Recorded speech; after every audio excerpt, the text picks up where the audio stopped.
নমস্কার, ultimate dream ফ্যামিলির একটি নতুন ভিডিওতে আপনাদের স্বাগত জানাই। আজ আমি দোল পূর্ণিমার পুরাকাল থেকে আজ পর্যন্ত যে পরিবর্তন হয়েছে তার ইতিহাস সম্পর্কে আপনাদের সামনে কিছুটা তথ্য তুলে ধরব। বৈষ্ণব বিশ্বাস অনুযায়ী ফাল্গুনী পূর্ণিমা বা দোল পূর্ণিমার দিন বৃন্দাবনের শ্রীকৃষ্ণ আবির নিয়ে রাধারানী ও তার গোপিনীদের সঙ্গে রং খেলায় মেতে উঠেছিলেন। সেই ঘটনা থেকেই দোল উৎসবের উৎপত্তি। আজ পর্যন্ত সেই দোল আমরা পালন করে এসেছি। দোলযাত্রার দিন সকলে তাই রাধারানী ও শ্রীকৃষ্ণের বিগ্রহে আবির স্নান করে কীর্তন গান সহকারে শোভাযাত্রা বের করে। এরপর ভক্তেরা নিজেরাই আবির খেলে পরস্পরের সঙ্গে ভাব বিনিময় করে।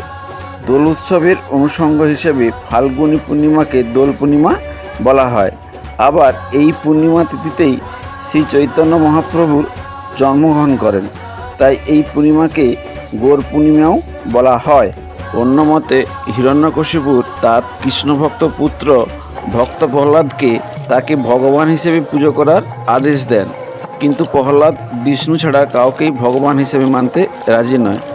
তাই হিরণ্যকশিপুর রেগে গিয়ে তার বোন হরিকাকে প্রহ্লাদকে আগুনে পুড়ে প্রাণনাশ করার অনুমতি দেয়, কিন্তু দেখা যায় হোলিকা নিজেই আগুনে পুড়ে প্রাণত্যাগ করে, কিন্তু প্রহ্লাদ বেঁচে যায়।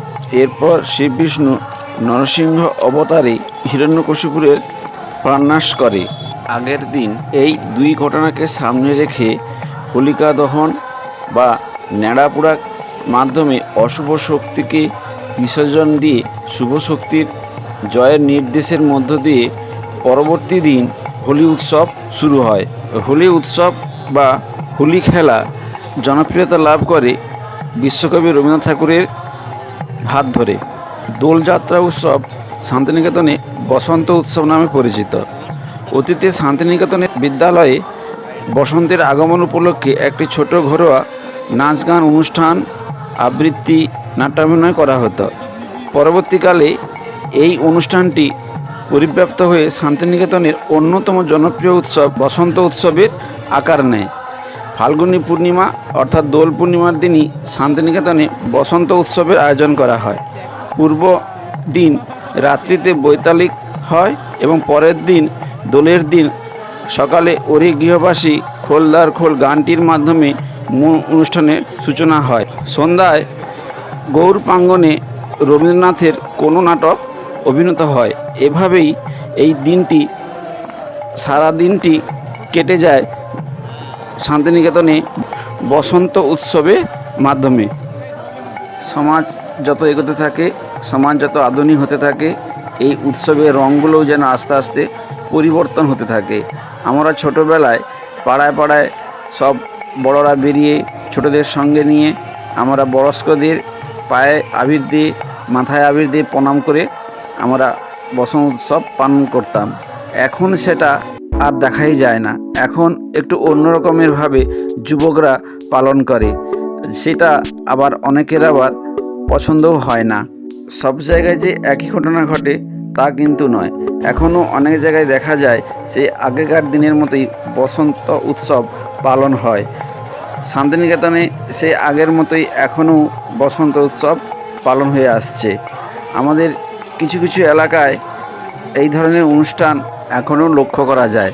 আলটিমেট ড্রিম ফ্যামিলির একটাই অনুরোধ, উৎসব সবার, আনন্দও সবার।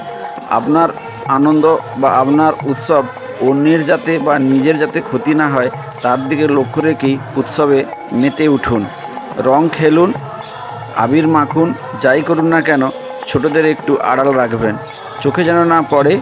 চোখের কিন্তু এই রং বা আবির খুব ক্ষতি করতে পারে, তাই চোখটা তো সবাই সব থেকে প্রিয়, তাই চোখকে রক্ষা করেই উৎসবে মাতুন।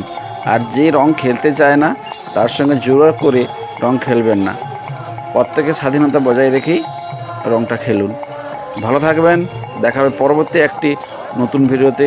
ততক্ষণ সুস্থ থাকুন, সবল থাকুন।